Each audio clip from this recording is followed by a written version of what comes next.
2 दिन तक ये रथ यात्रा महोत्सव चलने वाला है। अगर हम बात करें बलराम जी के रथ की तो उसकी एक अलग खासियत होती है और ये लाइव तस्वीर आपकी टीवी स्क्रीन पर आप देख सकते हैं। 3 भव्य रथ खींचे जाएंगे और ये तस्वीरें आप देखिए पुरी में यात्रा की शुरुआत होते हुए। भगवान बलराम जी का जो रथ होता है उसे तालध्वज रथ के नाम से जाना जाता है और कहा जाता है इस रथ के रक्षक होते हैं वासुदेव और सारथी होते हैं मताली। जिस रस्सी से खींचा जाता है वो वासुकी कहलाती है और इस रथ की ऊंचाई होती है 13.2 मीटर और इसमें होते हैं 14 पहिए। तो अलग अलग संख्या होती है पहियों की भी। जगन्नाथ जी का जो रथ होता है 16 पहिए उसमें होते हैं, बलराम जी का जो रथ होता है 14 पहिए उसमें होते हैं। रथ यात्रा का अपने आप में शास्त्रों में भी बेहद खास महत्व मिलता है और ये तस्वीर आप लगातार आपको हम ये लाइव तस्वीरें दिखा रहे हैं जहां पर जो प्रक्रिया है वो आगे चल रही है। भारी संख्या में जो पुलिस फोर्स है वो यहां पर तैनात है। तो ये पहली तस्वीर है ओडिशा पुरी की आपकी टीवी स्क्रीन पर और दूसरी तस्वीर अगरतला से आपको दिखा रहे हैं। इसके अलावा गुजरात में भी भव्य तरीके से इसका आयोजन किया जा रहा है। अहमदाबाद में सुबह धूमधाम से यहां पर आयोजन गुजरात में किया गया था और अगरतला की जो तस्वीरें जहां पर सीएम माणिक शाह आज यहां पर पहुंचे तो अलग अलग जगहों पर जो रथ यात्रा है उसकी धूम देखने जा रही है। माणिक शाह अगरतला पहुंचे रथ यात्रा में शामिल होने के लिए और ये अलग अलग तस्वीरें अलग अलग राज्यों से आपको हम दिखा रहे हैं। सुबह हमने आपको दिखाया था गुजरात की तस्वीरें, वहां पर भी काफी बड़े स्तर पर रथ यात्रा का जो आयोजन है वो किया जा रहा था। पुरी में यात्रा की शुरुआत, ये तस्वीर आपकी टीवी स्क्रीन पर, जो शंकराचार्य हैं वो यहां पर मौजूद है। महामहिम राष्ट्रपति द्रौपदी मुर्मू विशिष्ट अतिथि के तौर पर यहां पहुंची हुई हैं। भगवान जगन्नाथ की महिमा अद्भुत मानी जाती है और कहा जाता है कि अगर आप इस रथ यात्रा में शामिल मात्र होते हैं तो आपको 100 यज्ञों का पुण्य मिल जाता है। तो अपने आप में खास ये रथ यात्रा हो जाती है। तो अलग अलग पुराणों में अलग अलग जिक्र इसका मिलता है। स्कंद पुराण में अगर हम जिक्र करें तो उसमें स्पष्ट कहा गया है कि रथ यात्रा में जो व्यक्ति श्री जगन्नाथ जी के नाम का कीर्तन करता हुआ गुंडीचा नगर तक जाता है वो पुनर्जन्म चक्र से मुक्त हो जाता है। तो अलग अलग वर्णन इस रथ यात्रा को लेकर पुराणों में मिलता है और यह भी कहा जाता है कि जो भी इस रथ यात्रा में शामिल होता है उसकी सारी मनोकामनाएं पूरी होती हैं। और देखिए कैसे जो लाखों की संख्या में श्रद्धालु हैं वो यहाँ पर पहुंचने लगे हैं भगवान के दर्शन के लिए। कहा जाता है कि भगवान अपने भाई और अपनी बहन के साथ नगर भ्रमण पर निकलते हैं और तभी से सालों से ये परंपरा लगातार चली आ रही है। तो आज यानी 7 जुलाई को भगवान जगन्नाथ, बलराम और सुभद्रा इनको रथ में विराजमान कराया जाएगा और वो सिंह द्वार से निकलकर गुंडीचा मंदिर की ओर प्रस्थान करेंगे। इस कार्यक्रम में राष्ट्रपति द्रौपदी मुर्मू जो कि शामिल हो रही हैं। रथ यात्रा के पहले दिन यानी कि दोपहर में तीनों देवी देवताओं को एक एक करके पहले मंदिर से बाहर लाया गया। इसके बाद छेरा पहरा रस्म अदा की जानी, जिसकी जानकारी अभी हमारे जो संवाददाता है वो भी दे रहे थे। और इसके बाद अब से थोड़ी देर में श्रद्धालु रथ को खींचना शुरू करेंगे। इंतजार अब हो रहा है छेरा पहरा रस्म का, उसके बाद श्रद्धालु रथ को खींचना शुरू कर देंगे। बात अगर करें 8 जुलाई की, 8 जुलाई की सुबह फिर श्रद्धालु इस रथ को आगे बढ़ाएंगे। ये रथ सोमवार को गुंडीचा मंदिर पहुंचेगा और अगर किसी कारणवश ये मंदिर नहीं पहुंच पाया तो मंगलवार को पहुंचेगा। यही वजह कहा जा रहा है कि इस बार जो रथ यात्रा है वो 2 दिन तक चलने वाली है। रथ यात्रा 2 दिवसीय इस बार है ग्रह नक्षत्रों के कारण। फिर इसके बाद 8 से 15 जुलाई तक कहा जाता है कि भगवान जगन्नाथ, बलराम और सुभद्रा ये गुंडीचा मंदिर में ही रहेंगे। यहां पर उनके लिए कई प्रकार के पकवान बनाए जाते हैं और ये परंपरा सालों से चली आ रही है। और इसके बाद 16 जुलाई को इस रथ यात्रा का समापन हो जाएगा और तीनों देवी देवता वापस जगन्नाथ मंदिर लौटकर स्थापित कर दिए जाएंगे। तो पूरा ये 10 दिन का कार्यक्रम होता है और ऐसे में ये तस्वीरें लाइव लगातार आपको हम दिखा रहे हैं क्योंकि इंतजार हो रहा है छेरा पहरा रस्म का और उसके बाद जो श्रद्धालु हैं वो रथ को खींचना शुरू कर देंगे। इस रथ को खींचने के लिए, भगवान के दर्शन करने के लिए तमाम जो श्रद्धालु हैं वो पहुंच रहे हैं और ये लगातार लाइव तस्वीरें आपको हम पुरी से दिखा रहे हैं। रथ बनने की एक अपनी अलग प्रक्रिया होती है। काफी लंबे समय से इसमें जो प्रक्रिया है वो शुरू हो जाती है।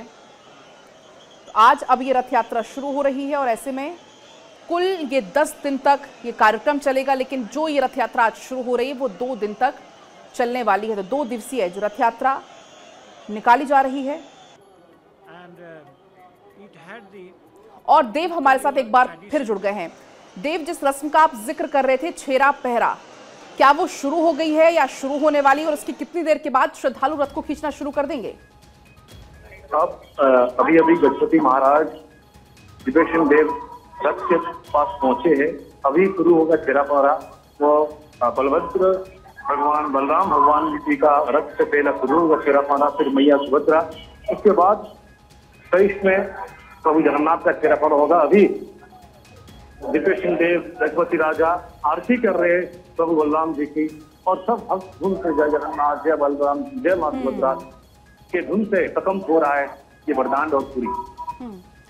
देव, अगर आप समझा पाए कि छेरा पहरा रस्म आखिर होती क्या है, इसका महत्व क्या होता है? ये एक बड़ा अहम भूमिका करता है, प्ले करता है। भगवान के सामने चाहे वो राजा हो या प्रजा हो, हर कोई एक है। ये जो रिचुअल कई 400 साल 700 साल पुराने से है। भगवान के सामने जब तक महाराज पूरी का महाराज छेरा पहरा नहीं करते, तब तक रथ यहाँ से चलना नहीं चलती है। सबसे बड़ा चीज ये होता है, भगवान के सामने चाहे वो राजा हो या प्रजा हो, कोई भी भक्त हो, सब उनके सामने सर झुका के उसको समर्पित करते हैं।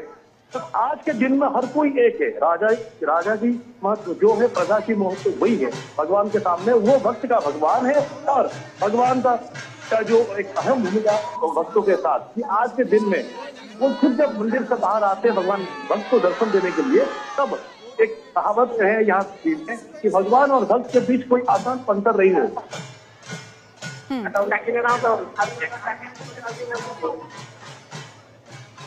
राजा हो या रंक, आज के दिन हर कोई एक समान होता है, क्योंकि आज भगवान नगर भ्रमण पे निकल रहे हैं।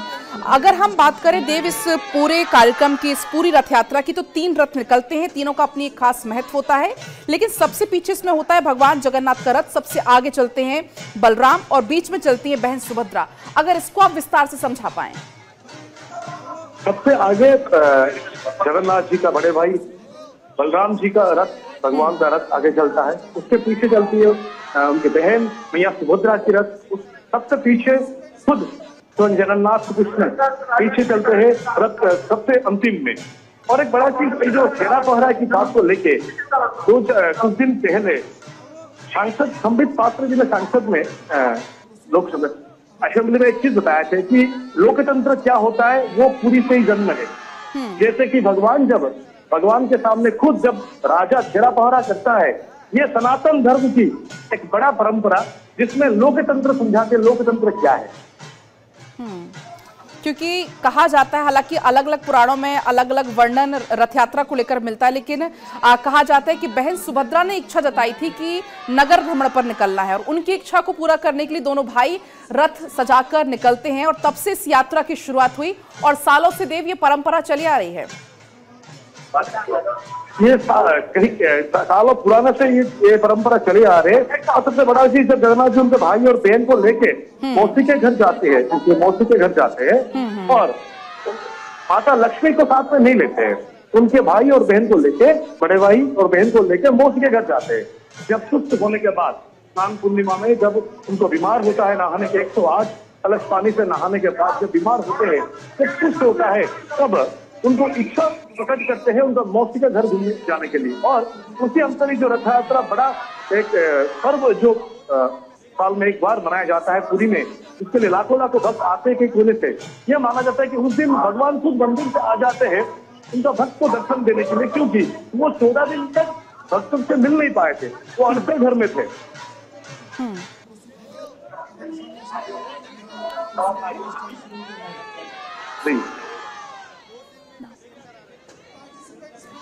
और इसी बीच हमारे साथ पंडित सागर रथ जी हमारे साथ जुड़ चुके हैं। बहुत बहुत स्वागत है पंडित जी आपका भारत 24 पर। लेकिन लगातार जो हम तस्वीरें दिखा रहे हैं, बहुत विहंगम ये तस्वीरें, बहुत दिव्य ये तस्वीरें निकलकर पूरी से सामने आ रही हैं, और ऐसा कहा जाता है कि जो भी इस रथ यात्रा में एक बार शामिल हो जाए उसे 100 यज्ञों का पुण्य मिल जाता है। जी जी, जय जगन्नाथ। ये जो है रथ यात्रा, जो जगन्नाथ जी का ये जो एक अनोखा पर्व मनाया जाता है सारा विश्व में। ये जो प्रसिद्ध है, ये इकलौता ऐसा फेस्टिवल है जहाँ भगवान खुद भक्तों से मिलने के लिए रास्ते पर आ जाते हैं। इसी तरह हमारा विश्वास और कहावत है, जिस तरह कहा जाता है कि जगन्नाथ जी को भी इंसान के तरह ही भक्तों ने ट्रीट करते हैं, जो कि 15 दिन बुखार में रहने के बाद आज पहली बार बाहर आते हैं। उससे पहले भी ये जो रिचुअल्स होता है उनके लिए नेत्रोत्सव होता है, यानी कि उन्हीं को दुनिया को दर्शन करने का उनका एक प्रथा होता है। उसके बाद फिर उनका नवजौवन कहा जाता है, मतलब उनके रूप में उनका यौवन उसमें आता है। फिर ये पब्लिक निकलते हैं बाहर रथ यात्रा के लिए। और इस बार का भी एक खासियत ये है कि 2 दिन के लिए होता है, क्योंकि हर चीज जो 2 दिन में होना था कुछ आज ही हो रहा है और रथ यात्रा कल तक भी होगा। और ये जगन्नाथ जी का जो अनोखी परंपरा है, ये सिर्फ और सिर्फ जगन्नाथ जी के साथ ही होता है। क्योंकि अभी आपने भाव का जिक्र किया, बीमार हुए फिर वो ठीक हुए और अब मौसी के यहाँ जाएंगे, तो उसमें भाव का अपने आप में एक बहुत बड़ा महत्व होता है पंडित। बिल्कुल बिल्कुल, जिसमें कहा जाता है एक्चुअली ये जो है, ये जो एक आप देखेंगे जैसे कि आत्मीय के साथ हम भगवान को जैसे करते हैं, और ये कल्चर भगवान से ही आत्मीय के पास आता है। जब भगवान बीमार रहते हैं, भक्तों से दूर रहते हैं, आमतौर पे हम लोग होते हैं, उनका ट्रीटमेंट भी उसी तरह किया जाता है। डॉक्टर वैद्यराज उनके लिए होते हैं, वो स्पेशल दवा देते हैं, उनको पूजा करते हैं। अब ये सब होने के बाद वो ठीक होते हैं, फिर वो घर से निकलते हैं। बिल्कुल, और अब हर कोई इंतजार कर रहा है, तमाम जो श्रद्धालु वहां पर पहुंच चुके हैं वो इंतजार कर रहे हैं कि कब उनके हाथ लगेंगे इस रथ में, कब वो इस रथ को खींचेंगे। फिलहाल बहुत आपका शुक्रिया